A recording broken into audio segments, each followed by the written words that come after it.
Alors, nous avons le très grand plaisir d'accueillir en cette deuxième partie Madame Laurence Toubiana, qui est la présidente de la Fondation européenne pour le climat.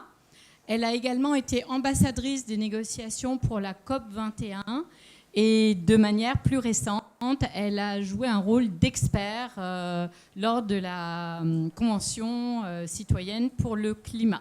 Elle est également professeure à Sciences Po Paris. Bien, je disais que c'est important une nouvelle année universitaire. C'est un moment on essaye d'envisager ce qu'on va faire, qu'est-ce que l'école va vous apporter.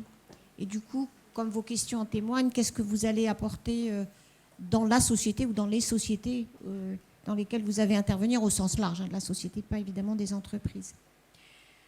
Vous allez, et je suis sûre qu'Alain Grandjean vous l'a dit, vous allez jouer un rôle essentiel comme manager, comme citoyen, dans la société de demain. On est, comme vous le savez, dans une période de transition. Ça, je crois que quand même tout le monde l'a compris, même si certains y vont à reculons. Et que dans cette transition, le rythme de la transition, sa nature, qu'est-ce qu'on est en train de chercher, tout ça, ça va être quelque chose qu'il faut penser. Parce qu'on peut quand même être assez honnête. On a quelques idées sur ce qu'il faut faire, mais à quoi va ressembler la société zéro carbone en 2050 en France ou ailleurs?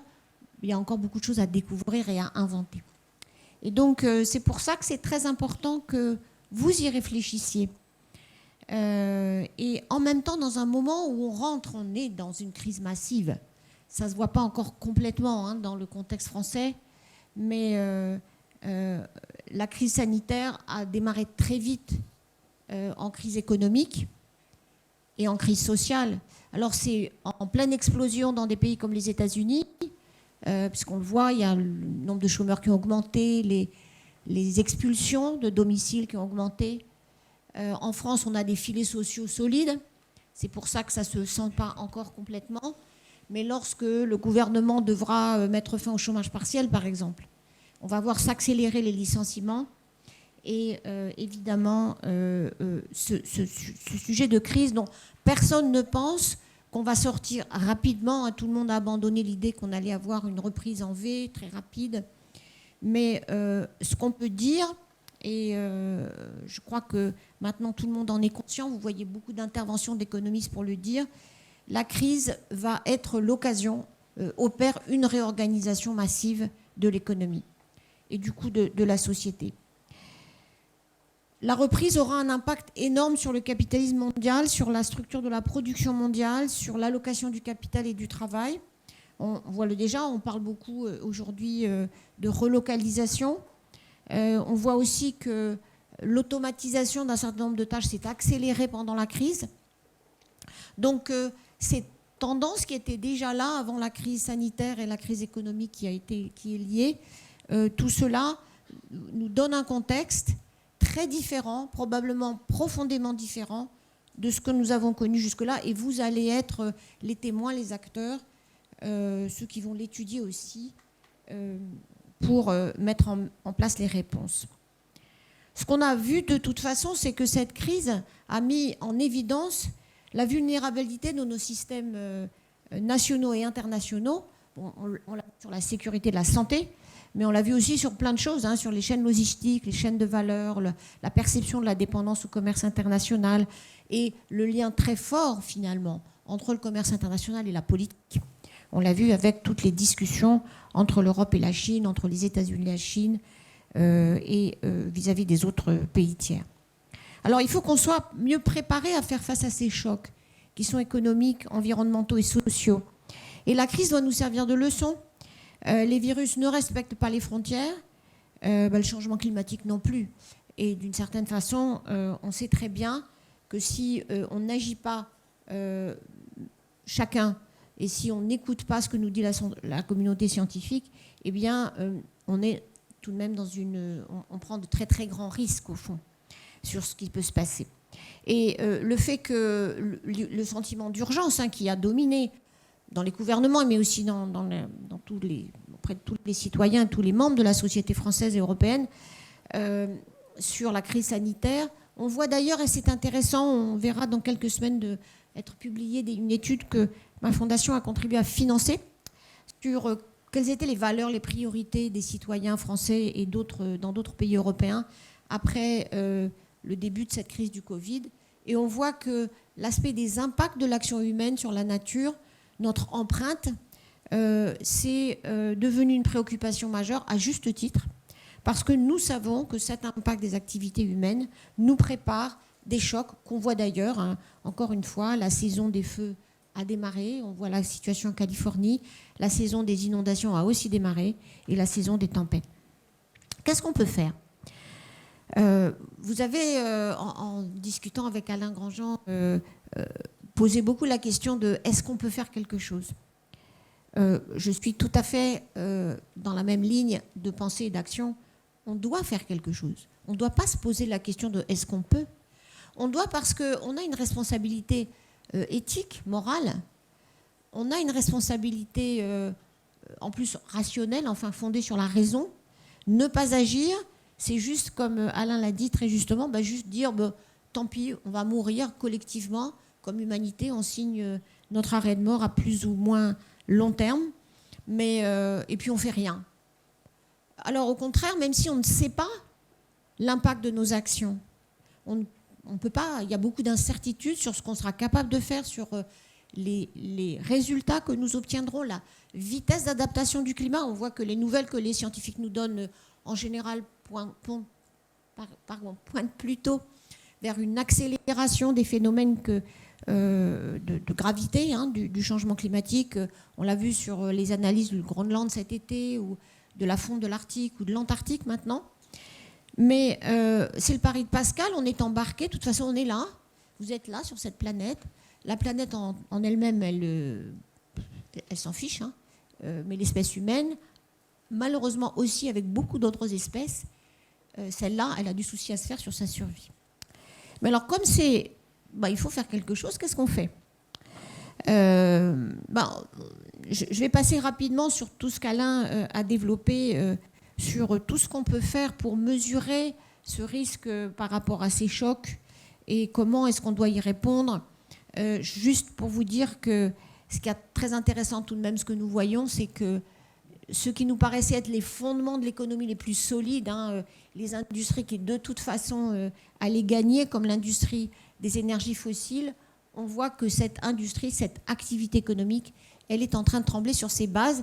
Il y a quelque chose cet été qui m'a paru incroyablement significatif lorsque l'action de Exxon, donc la grande compagnie pétrolière, une des plus anciennes, sinon la plus ancienne, est sortie de l'indicateur du Dow Jones, donc des grandes valeurs sur lesquelles au fond on peut tabler. C'est l'équivalent de notre 440.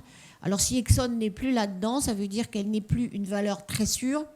Elle mesure plus, elle fait plus partie de la mesure de la santé de l'économie financière mondiale, en tout cas.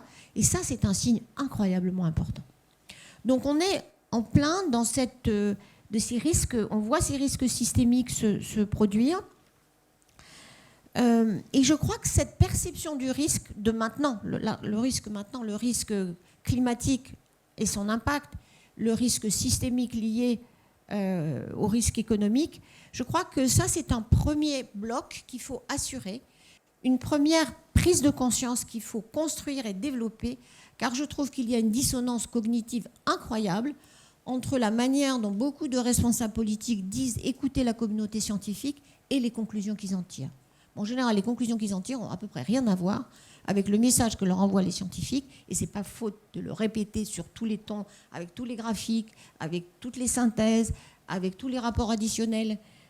Donc ils sont prévenus, et en même temps, il y a une espèce de mur de connaissances qui s'installe dans leurs esprits, qui font que, encore aujourd'hui, y compris dans notre pays, on peut entendre un gouvernement au fond protester contre le radicalisme de certains mouvements écologistes et penser que au fond on pourrait y aller doucement, qu'on pourrait avoir une écologie souriante. J'ai jamais compris ce que c'était, ça sourit ou pas, de toute façon c'est plutôt positif, mais opposé à quelque chose qui serait sombre, rétrograde. Tous ces débats vraiment rhétoriques je dirais, alors là du XXe siècle, pardonnez-moi, parce qu'au XXIe siècle, on n'a pas le temps de se poser ce genre de questions rhétoriques. Il faut qu'on agisse et il faut qu'on comprenne le degré de vulnérabilité de nos économies.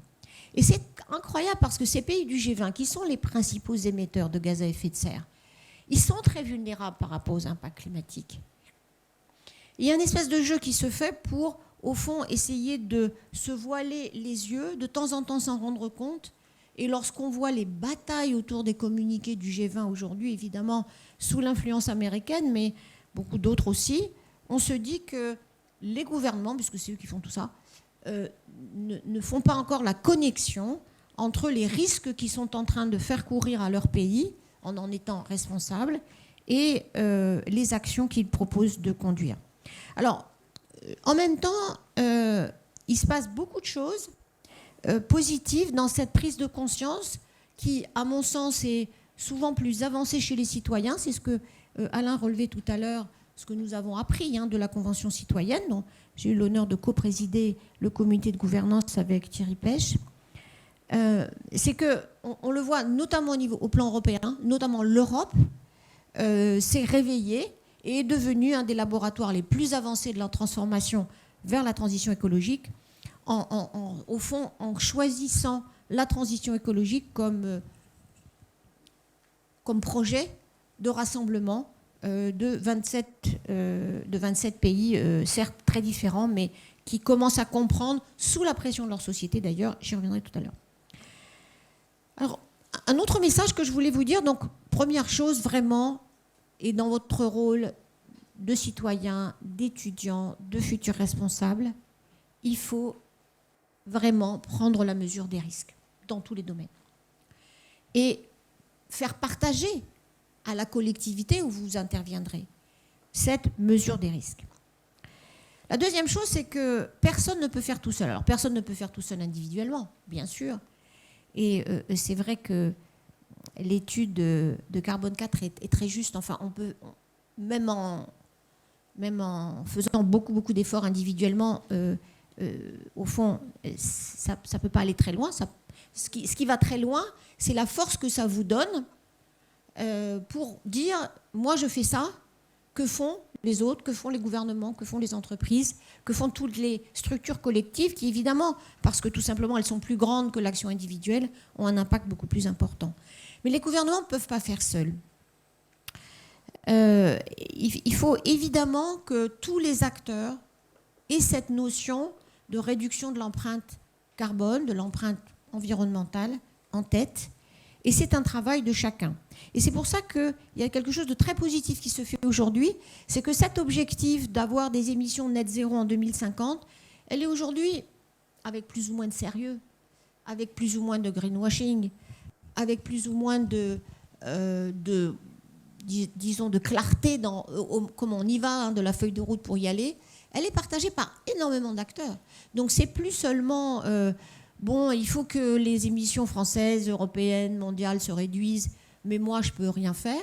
Je me rappelle une interview, un entretien, c'était pas une conversation avec un grand dirigeant d'une entreprise pétrolière dont je ne nommerai pas le nom, me disant « Tu sais, Laurence, je pense que le changement climatique, c'est le problème majeur. » Première phrase, parfait.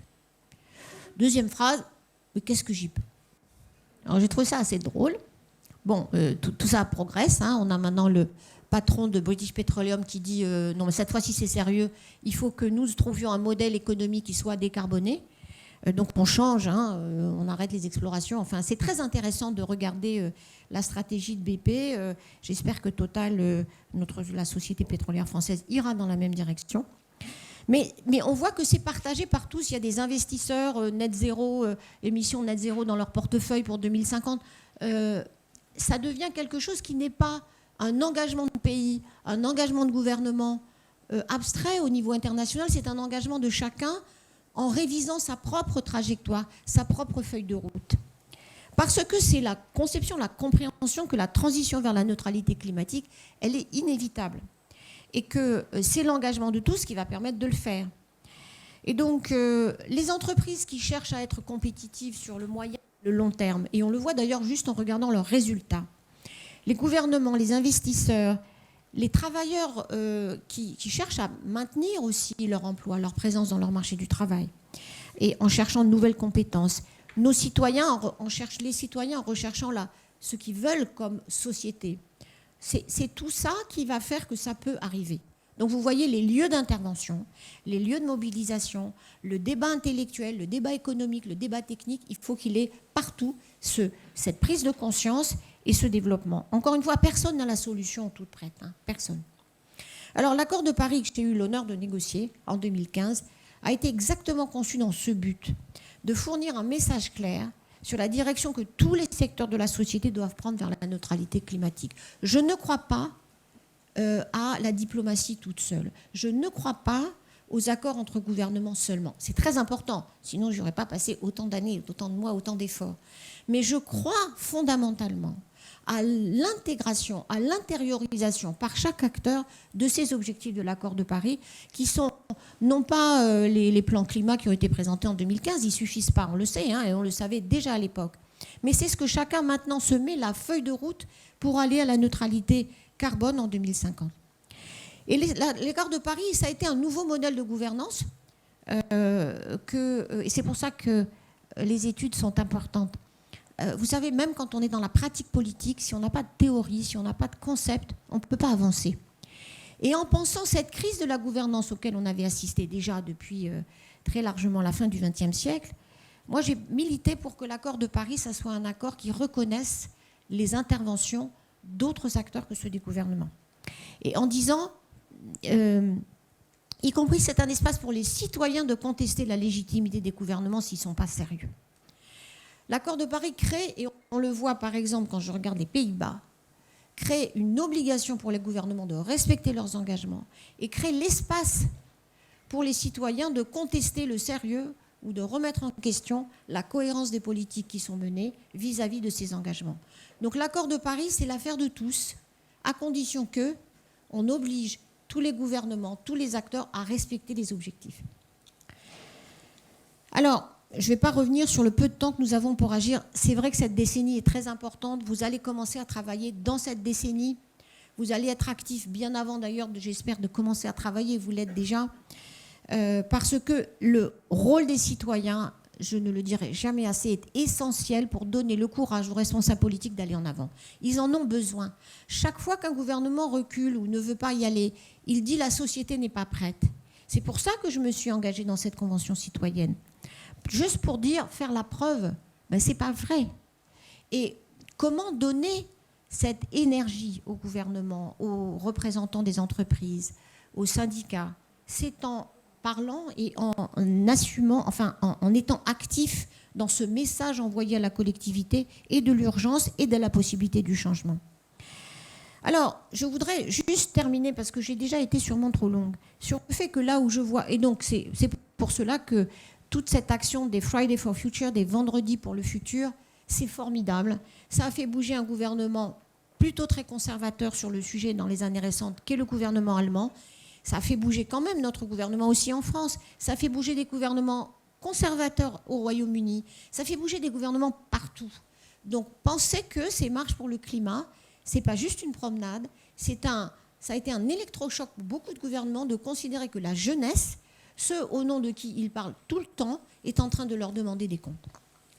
Et Alain en parlait tout à l'heure, lorsque les citoyens demandent la réforme de la Constitution, notamment de l'article 1, sur lequel Alain Grandjean s'est beaucoup battu, en montrant que la France doit faire parmi ses obligations dans la Constitution, se doit de lutter contre le changement climatique, ça ouvre un espace pour tous les citoyens, et en particulier la jeunesse, pour demander des comptes à tous ceux qui, au fond, ne lutteraient pas efficacement contre ce changement climatique.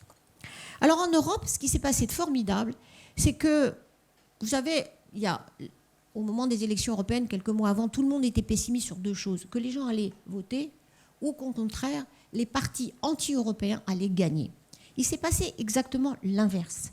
Il y a eu plus de participation, certes pas, c'est pas la participation comme à des élections présidentielles, mais il y a eu beaucoup plus de participation de votre génération et beaucoup plus de participation pour dire on vote pour l'Europe à condition qu'elle s'engage dans la transition écologique. Résultat des courses, y compris les groupes parlementaires les plus conservateurs au sein du Parlement européen ont voté un mandat de travail pour la Commission européenne qui a mis la neutralité climatique en 2050 comme une obligation, qui a demandé ce pacte vert européen, ce Green Deal, qui est maintenant la feuille de route pour la Commission, et que, c'est un deuxième pas plus important, qui a été adopté en plein milieu de la crise économique liée au Covid, par tous les pays européens qui ont considéré que finalement, malgré toutes leurs divergences, malgré toutes leurs réticences, ce Green Deal, mettant l'action climatique et environnementale au cœur de la transformation du modèle économique, ça c'était la feuille de route pour sortir de la crise économique et sociale dans laquelle nous sommes entrés. Et c'est une avancée majeure. Et si l'Europe tient le cap, c'est ça, je trouve, la bonne réponse sur les questions de gouvernance. On ne peut pas obliger le gouvernement chinois à faire quoi que ce soit, pas plus que le gouvernement américain, même si évidemment on a nos yeux fixés sur le résultat des élections maintenant dans quelques semaines. Mais si l'Europe tient bon, c'est encore d'abord le premier marché mondial. Et vous voyez, l'outil du commerce, il va avoir un rôle très important sur la manière dont on favorise ou défavorise des relations avec certains pays. Regardez le débat sur le Mercosur aujourd'hui avec ce gouvernement brésilien qui fait tout ce qu'il peut pour détruire la législation environnementale du Brésil.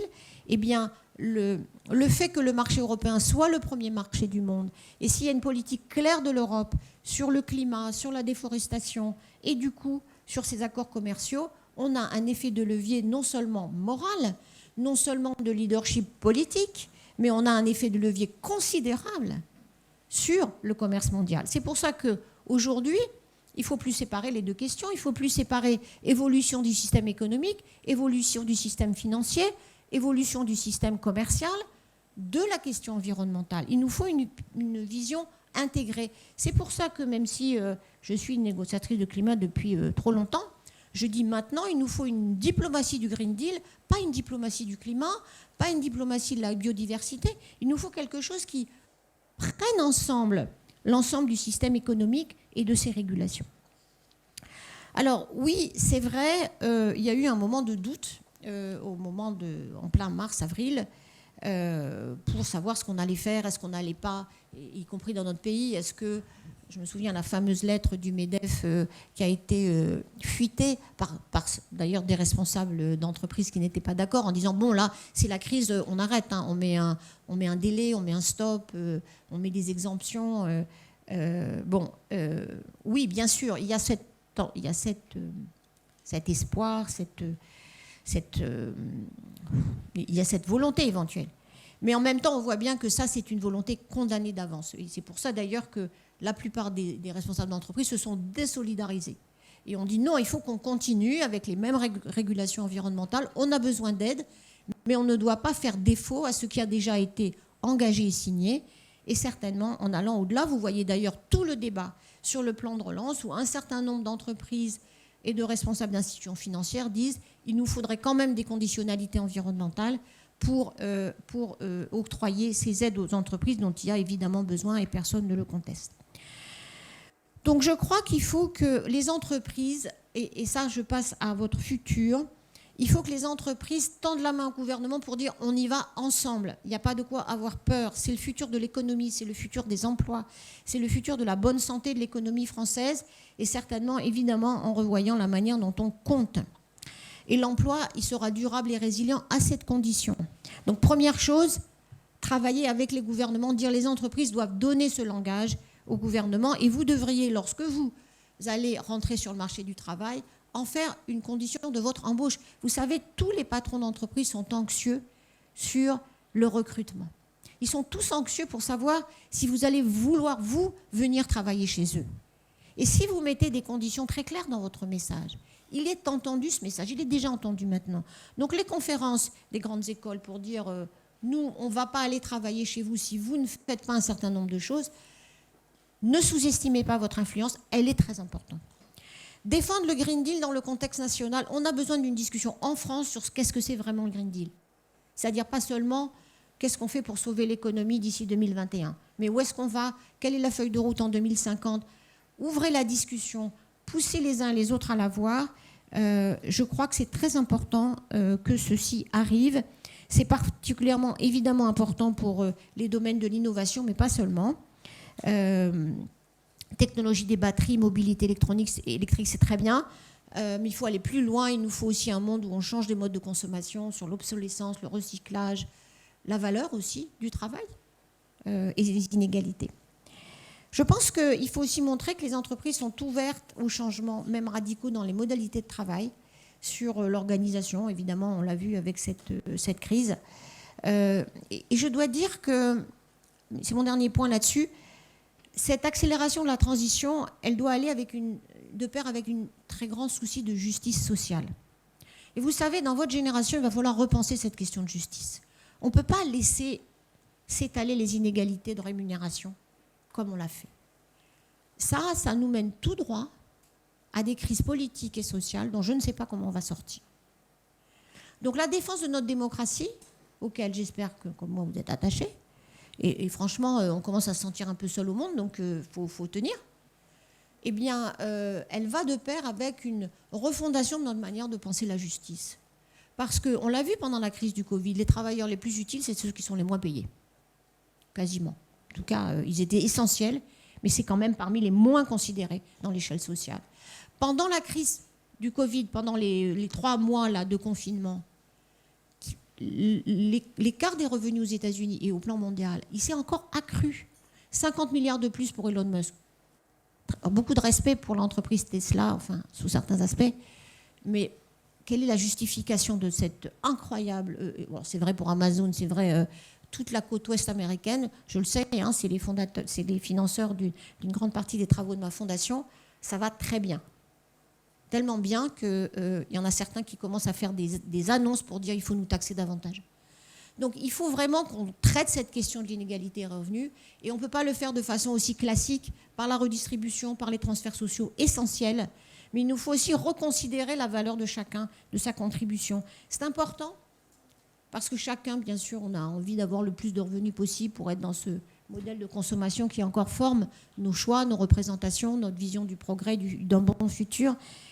Mais la coexistence avec d'autres, le vivre ensemble, la justice sociale, ça va devenir un facteur important de bien vivre dans nos sociétés. Donc travaillez là-dessus, réfléchissez.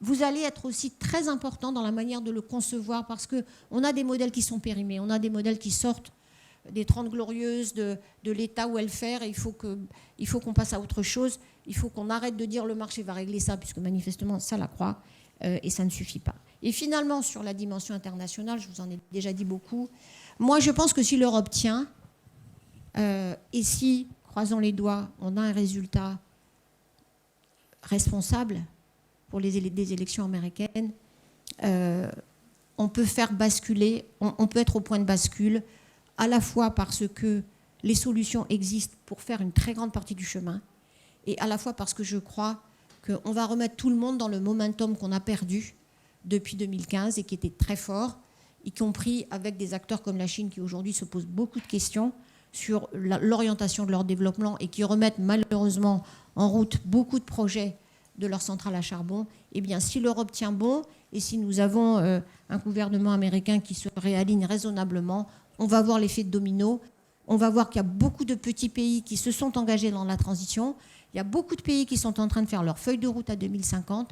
Et si la France et l'Europe tiennent bon, si le Green Deal devient vraiment un modèle de référence, je pense qu'à ce moment-là, en tout cas, on aura avancé, sinon gagné, dans cette bataille contre le changement climatique. Merci.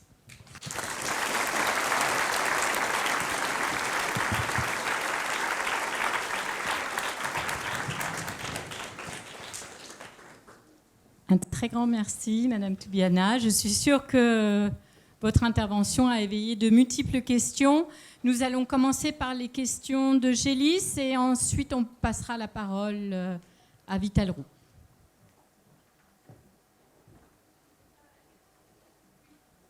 Levez-vous, posez votre question. Non, parlez avec masque. Bonjour. Alors ma question c'était, est-ce qu'au vu de votre expérience en tant que négociatrice des institutions européennes, vous continuez de penser que c'est par l'Europe uniquement que peut se jouer la transition écologique, même si elle se fait critiquer notamment parce qu'elle serait néolibérale au niveau des accords de libre-échange qu'elle passe et d'une certaine inertie? Ou est-ce qu'au contraire, vous pensez qu'on pourrait, au niveau français, en quelque sorte, faire cavalier seul de l'Union européenne? Enfin, je voulais vous demander votre avis sur cette question. Alors, je prends la fin de votre question. Est-ce que la France pourrait toute seule? Non. Non, parce que c'est irréaliste. Hein. Mais en même temps, ce que la France fait, c'est très important. Et je dois dire que l'effort français vis-à-vis de l'Europe a été très positif là, depuis 3 ans. Et je salue l'intervention et l'action du gouvernement, en particulier du président de la République, dans ce domaine. On a besoin de leadership en Europe. Et il est très important que la France soit dans le camp des plus ambitieux et dans le camp pour pousser ce Green Deal, la solidarité financière, la réponse à la crise. Alors, heureusement, on n'est pas seul.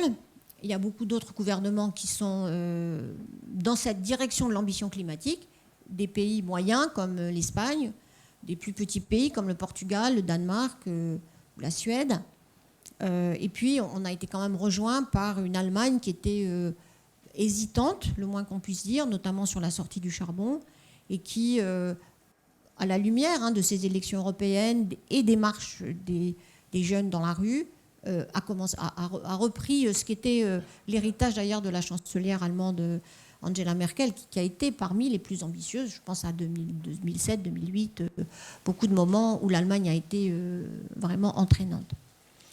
Donc je crois, vous savez, en politique internationale, même si ça peut paraître un peu désuet, c'est vrai qu'il y a des effets de domino. Lorsque Trump a décidé de sortir de l'accord de Paris, moi, la première, on a fait en disant, bon, mais ce n'est pas les États-Unis tout seuls. De toute façon, la cohésion existe. Elle a d'ailleurs tenu extrêmement bien. Il n'y a aucun autre pays qui est sorti de l'accord de Paris. On va y aller de toute façon sans ça. Il y a eu ce mouvement formidable aux États-Unis des villes et des États qui ont dit, nous sommes toujours dans l'accord de Paris, ce qui est confirmé. L'hypothèse qui a fondé cet accord de Paris, c'est que ce n'est pas seulement un accord de gouvernement, ça concerne tout le monde. Mais il y a quand même un effet domino. Et ça, malheureusement, en politique internationale, ça se vérifie toujours. C'est pour ça que quand je vous dis notre démocratie, il faut la défendre et tenir, parce qu'il y a aussi des effets de domino politiques sur les régimes autoritaires. On en voit quand même, ça fleurit là en ce moment, ça ne réduit pas. Donc il n'y a pas de... évidemment, je ne suis pas je ne crois pas à la fin de l'histoire. On l'a vu d'ailleurs, et même Francis Fukuyama, que vous lirez peut-être, a reculé et a revu un peu son analyse de la société internationale. Donc l'effet de domino, il a concerné l'Australie qui a immédiatement rebasculé dans le camp « nous on fait rien, on en fait le moins possible », etc. Il y a des pays évidemment qui traînent toujours les pieds, comme l'Arabie Saoudite et d'autres. Et puis il y a eu le Brésil. Et puis malheureusement, on voit les évolutions au Mexique. Donc beaucoup de politiques ambitieuses ont été démontées. Il y a des grandes incertitudes sur ce qui se passe en Amérique latine, alors qu'il y avait un mouvement très fort d'alignement des grands pays latino-américains sur la transition écologique. Et en Afrique, les choses sont plus confuses. J'ai l'impression que globalement, quand même, le continent tient plutôt mieux, même si en Afrique du Sud, les choses se sont quand même largement paralysées. Donc, évidemment, ça a bloqué l'évolution qui était déjà très difficile de l'Indonésie. Alors ça, c'est l'aspect domino négatif. Mais il y a eu des poches de résistance très fortes. Parce que, y compris, je pense à un pays comme le Vietnam, où la bataille sur le système énergétique a fait rage. Est-ce qu'on va vers plus de charbon ou on va vers plus de renouvelables? Avec tous les problèmes de l'hydroélectricité dont vous voyez surgir sûrement, notamment sur les questions du Mékong, peut-être dans la presse. Mais eh bien, cette bataille, elle est en train de tourner plutôt en faveur à cause de la pression internationale des investisseurs, les difficultés aujourd'hui de financer des centrales à charbon, si on n'a pas le soutien de la Chine aujourd'hui. Les Japonais étant en train de sortir progressivement du financement international des centrales à charbon. Eh bien, si on est un pays comme le Vietnam qui veut rester indépendant de son grand voisin, eh bien, on refait ses comptes et on dit peut-être les énergies renouvelables, c'est une meilleure manière d'assurer notre indépendance énergétique et financière. Donc, il y a beaucoup de... On est en plein dans la bataille. Dans l'économie réelle, je peux dire que les choses progressent dans le bon sens. dans l'économie politique internationale, c'est clair que c'est bloqué. Donc il faut aujourd'hui l'astuce, hein, si on peut dire, enfin le jeu d'un négociateur comme moi et beaucoup d'autres, parce qu'évidemment, toute seule, je ne peux pas faire grand-chose, c'est de faire jouer l'économie réelle sur la politique internationale. Et c'est pour ça que c'est très important que l'accord de Paris, ça soit aussi celui des entreprises, des villes, des régions et des citoyens. Donc, ma réponse est très longue, mais la France toute seule, non. Et il faut faire attention au jeu de domino. C'est pour ça que j'ai les yeux fixés sur le mois de novembre, le début du mois de novembre, et en espérant que là, on pourra réenclencher une phase de dynamique politique internationale positive. Merci. Je crois qu'il y avait une autre question. Quelqu'un qui avait levé la main. Oui. Et après. Bonjour madame, merci beaucoup pour votre exposé. Vous dites qu'on ne peut pas obliger donc, la Chine et les États-Unis à justement tourner vers l'écologie, mais est-ce qu'on va justement attendre que d'abord en Europe ça se mette en place et qu'ensuite les entreprises s'adaptent, enfin les entreprises étrangères, ou alors il ne faudrait pas justement que l'Europe devienne vraiment un vrai porte-parole et même fasse vraiment des actions, des taxes d'abord de l'Europe pour forcer directement, c'est un peu plus compliqué, mais force plus la Chine et les États-Unis à s'adapter avant d'attendre que le marché le fasse par lui-même.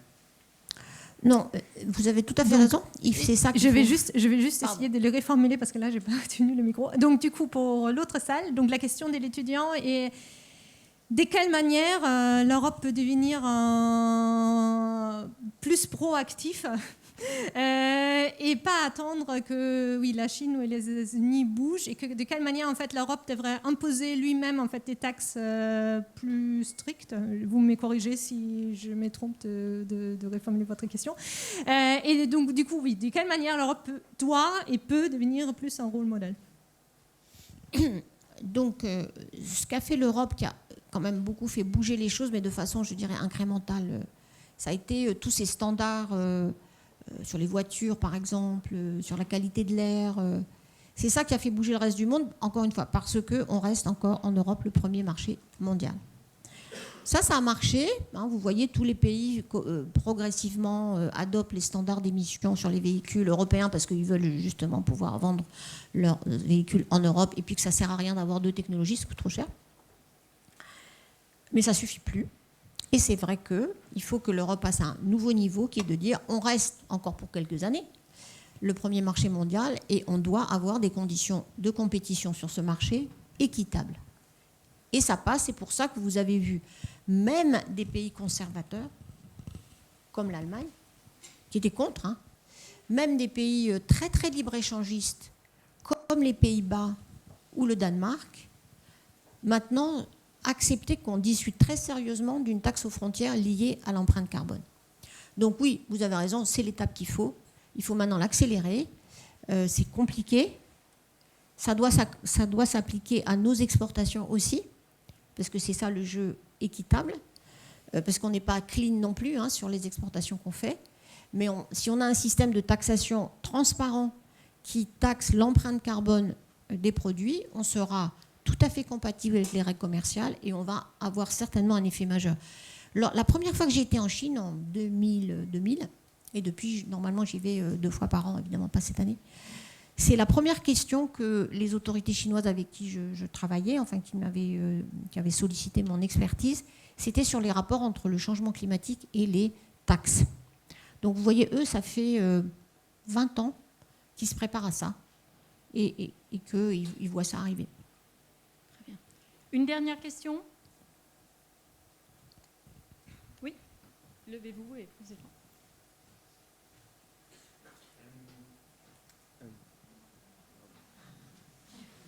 Vous avez parlé tout à l'heure de la Constitution par rapport à la Convention.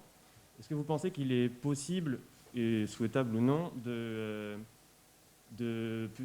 condamner légalement le climato-sceptisme? Et donc logiquement, les actions, c'est qu'il y a des entreprises pétrolières qui financent le climato-sceptisme, des choses comme ça. Est-ce que vous pensez que ça pourrait être interdit, un peu comme le négationnisme par rapport à la guerre? Je ne suis pas complètement capable de vous répondre. Ce que je vois qui serait, en tout cas, sur lequel l'État ou d'autres acteurs potentiellement seraient condamnables si on inscrivait dans notre Constitution l'obligation de lutter contre le changement climatique, Bon, là, ça ouvre un espace juridictionnel. En discutant d'ailleurs avec le président du Conseil constitutionnel, il pensait que c'était vraiment une avancée tout à fait nécessaire. On a vu les faits sur les Pays-Bas. Les associations ont porté plainte contre le gouvernement en disant que la politique était insuffisante. Le gouvernement a perdu, même en appel. Il a corrigé sa copie. Et finalement, il a été recondamné pour dire que ça ne suffisait pas. Donc, c'est puissant. C'est puissant. Alors après, est-ce qu'on peut condamner les opinions ? Ce qui m'a paru en tout cas important, c'est les actions, cette fois-ci des actionnaires, dans les conseils d'administration des entreprises, qui ont pointé le financement, d'abord la défense de thèses climato-sceptiques parfois, ou le financement des activités climato-sceptiques, ce qui a été le cas quand même pour les grandes entreprises pétrolières du monde entier. Elles ont toutes financé ça, sans exception. Je ne vais pas regarder du côté des Norvégiens, je dois dire. Mais pour les autres, il n'y a pas eu d'exception. Ils ont tous financé les think tanks. Et ça, les actions des actionnaires ont été très utiles. Et ça a fait changer les positions. Donc, je n'ai pas de réponse directe, je vais y réfléchir. Il y a évidemment des citoyens aujourd'hui, aussi au Parlement européen, qui essaient de plaider pour la reconnaissance d'un crime d'écocide, cette fois-ci pénal, qui justifierait à ce moment-là ce que vous dites. On n'en est pas là, mais en tout cas, le débat est ouvert. Donc, merci de votre question. Anne-Charlotte, merci. nous allons passer... Question. Non, malheureusement, non. On va passer la parole maintenant à Vital Roux. Et je tiens également à vous annoncer que nous allons reculer l'heure de démarrage de l'après-midi d'1 quart d'heure pour laisser à chacun un petit peu plus de temps pour le déjeuner. Donc nous vous retrouvons à 13h45. Est-ce que Vital Roux est avec nous ? Oui, on est là, on se prépare. Vital Roux ?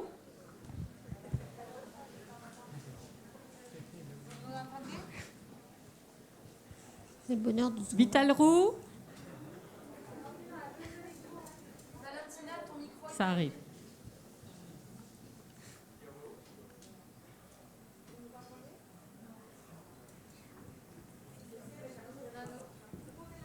Vital Roux ?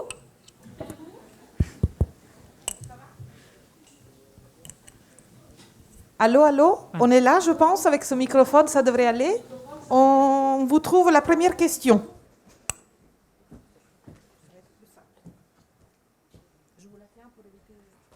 Oui, bonjour. Tout d'abord, merci. Vous avez parlé à un moment dans votre intervention du fait que l'État peut reculer sur ses décisions en pensant que le peuple n'est pas derrière lui. Et vous avez dit que c'était faux, mais on a eu des exemples à l'instar des Gilets jaunes, notamment sur la taxe par rapport à l'essence, où les plus démunis en France, ceux avec le moins de pouvoir d'achat, en fait, c'est ceux qui pâtissent le plus de certaines décisions en faveur de l'environnement du gouvernement. Et je voudrais savoir, en fait, comment est-ce qu'on pourrait allier des décisions gouvernementales pour l'environnement, mais avec en fond une certaine justice sociale et qui n'aurait pas trop d'impact sur les populations les plus démunies en France.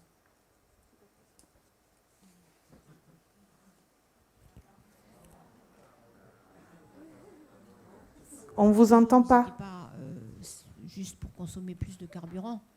Ils ont défilé parce que c'était juste injuste, et c'était injuste d'ailleurs, augmenter la taxe carbone sur l'essence des voitures, enfin le diesel ou l'essence des voitures, et laisser le secteur aérien sans taxe sur le carburant, c'est...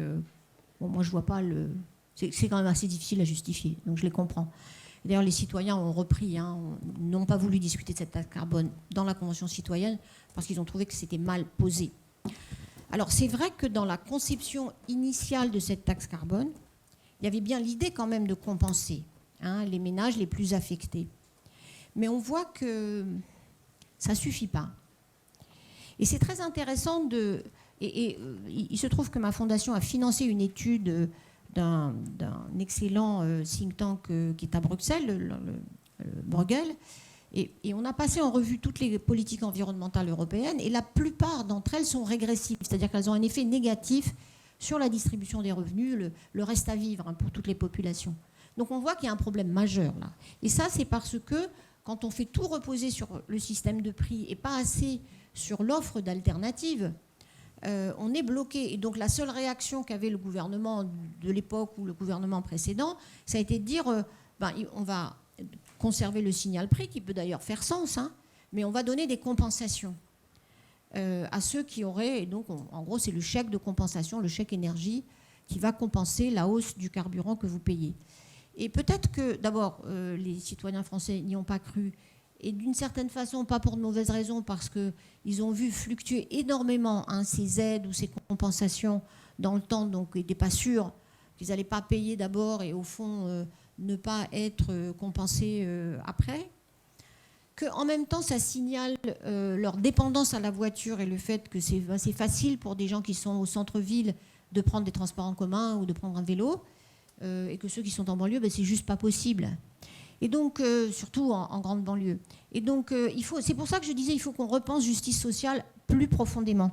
On peut faire des choses court terme sur la compensation, peut-être en faisant ça mieux. Hein. D'abord, en étant plus juste, que tous les secteurs la payent et pas seulement les gens qui conduisent leur voiture ou les gens qui vont mettre du diesel, enfin du fioul dans leur chaudière. Donc, le secteur aérien me paraît normal, malgré tous les cris que les gens qui utilisent le transport aérien devraient payer les taxes sur le carburant. Ça me paraît de toute façon une base. Mais de toute façon, ça ne suffira pas à corriger cette inégalité parce qu'il n'y a quand même pas tant de gens que ça qui prennent l'avion. Hein.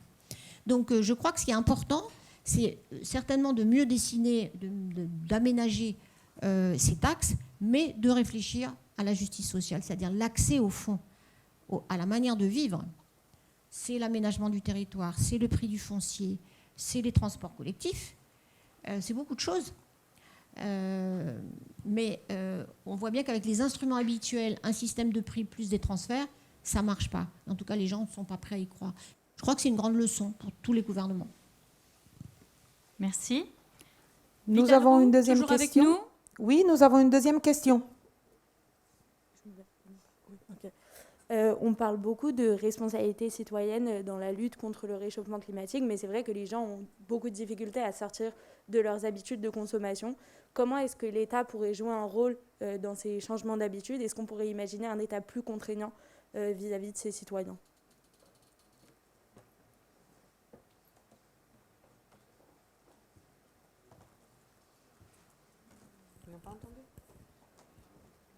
Par la réflexion et le débat. Donc, il y a une première chose, c'est d'avoir un débat, un État qui développe ce débat dans la société, permet à cette société de débattre.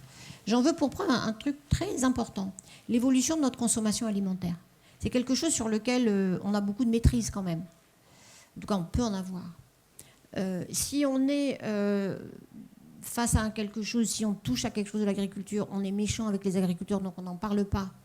Ou alors on ne veut pas imposer un modèle de consommation, enfin tout le discours qu'on entend aujourd'hui. Mais si on ouvre un débat dans la société sur quel type de consommation alimentaire on a besoin, en écoutant les experts scientifiques, les médecins, les spécialistes de la nutrition et de la santé, mais aussi les agriculteurs qui veulent vendre, qui font de l'élevage et qui voudraient vendre leur viande plus chère en traitant mieux leurs animaux et en ayant une agriculture un peu plus responsable, on peut arriver à un consensus dans la société, à la fois du modèle de consommation et de l'impact sur l'activité productive. Donc, État, débat d'abord. Deuxièmement, c'est vrai que État qui aussi permet, je dirais, moi, je crois qu'on doit passer de l'État welfare, là, providence, à l'État libéral, à l'État émancipateur. Il faut parce que le mouvement doit venir de la société. Alors après, il y a des tas de choses qu'on peut faire. Regardez, les conventions citoyennes ont demandé au gouvernement de réguler la publicité sur les produits les plus polluants. Bon, on va voir. C'était très fort comme demande. Hein. Et tous, nous, experts que nous étions, on n'a pas pris ça tellement au sérieux au début. Mais lorsque des citoyens nous ont expliqué que c'est difficile quand on a l'injonction que le SUV, c'est la meilleure manière d'être content, sûr, chic et avoir l'air bien dans sa vie. Comment on concilie ça avec les véhicules très peu émetteurs de carbone et que, dans un troisième lieu, on a les entreprises qui disent au gouvernement c'est la seule manière de nous en sortir financièrement. Donc, cette question du message, elle est, enfin encore une fois, là, c'est pas le débat, c'est le message, elle est très importante. En troisième lieu, je pense que oui, le système de prix doit agir. Et puis, il y a la régulation. Il y a la régulation sur l'artificialisation des terres agricoles. Ça, c'est de la responsabilité des États. On ne laisse pas miter tout le territoire avec des zones commerciales en plus, des routes en plus. Les routes en plus, ça veut dire des lotissements en plus. Et avec tout l'impact énergétique que ça crée. Donc, il faut regarder ça comme un ensemble. Et c'est ça aussi, c'est cette dialectique, cette dynamique entre conscience des citoyens, débat, et ensuite, quand ça peut se transcrire aussi dans la législation, dans la réglementation. Moi, je ne crois pas du tout au top-down parce qu'il y a tout le temps des lobbies pour dire à l'État qu'il ne peut pas faire. Et en général, il n'y a pas de miracle, on ne fait pas. Très bien. Merci. Nous allons prendre une toute dernière question de Vital Roux. Elle arrive. Bonjour, merci tout d'abord. Je voulais savoir, parce qu'à l'heure actuelle, il y a un engouement autour, que ce soit en Europe ou en France, en politique tout du moins, autour des Verts. Est-ce qu'on peut craindre un rattrapage politique dans les différents partis du mouvement des Verts? Et est-ce qu'on peut craindre un tel rattrapage qui soit nocif, en fait, au final, au mouvement écologiste? Je ne sais pas s'il faut craindre ou le souhaiter. Je ne sais pas. Bon, ce que je vois en Europe, en tout cas, c'est très important qu'il y ait un mouvement écologiste. Certainement, hein, sinon ça n'aurait pas, la discussion n'aurait pas maturé. Encore une fois, au Parlement européen, c'est quand même le groupe Vert qui a été souvent à l'initiative d'idées de régulation, de propositions, pas seul, mais quand même majoritairement. En même temps, on voit bien que si ce n'est pas le problème de tout le monde et s'il n'y a pas des réponses de tous les partis politiques, ça ne marche pas non plus. Donc moi, je souhaite plutôt que ça se rattrape à droite, au centre comme à gauche. Mais je dirais pour de vrai, c'est-à-dire que les gens soient sérieux. Ils ne disent pas, nous, on est pour l'écologie sympa contre les Khmers verts. Je me suis fait récemment traiter de Khmer vert. Je ne suis pas attachée à aucun parti maintenant.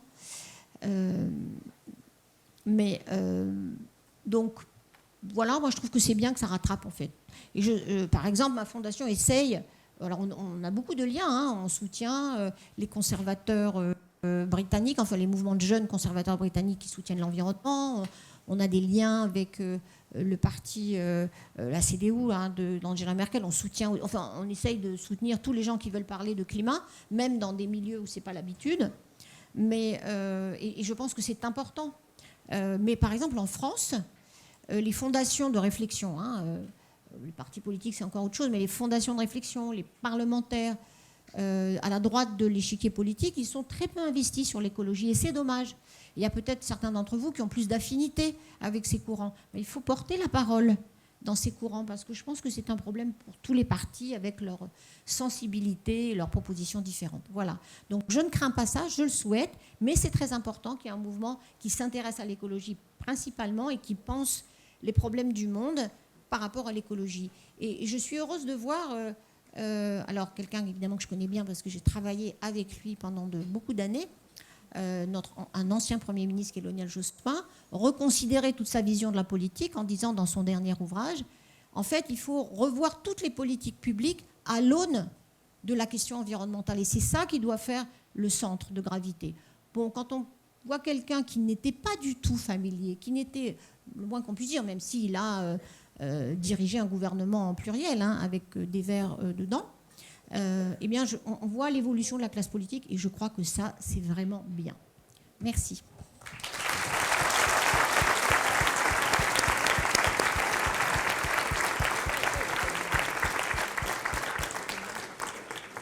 Donc, il me reste à remercier très chaleureusement nos deux grands témoins, Alain Grandjean et Laurence Toubiana. Je suis certaine qu'ils ont alimenté vos réflexions initiées ce matin. Nous allons nous retrouver donc tout à l'heure à 13h45 au lieu de 13h30 dans les salles que vos professeurs vous ont indiquées. À tout à l'heure.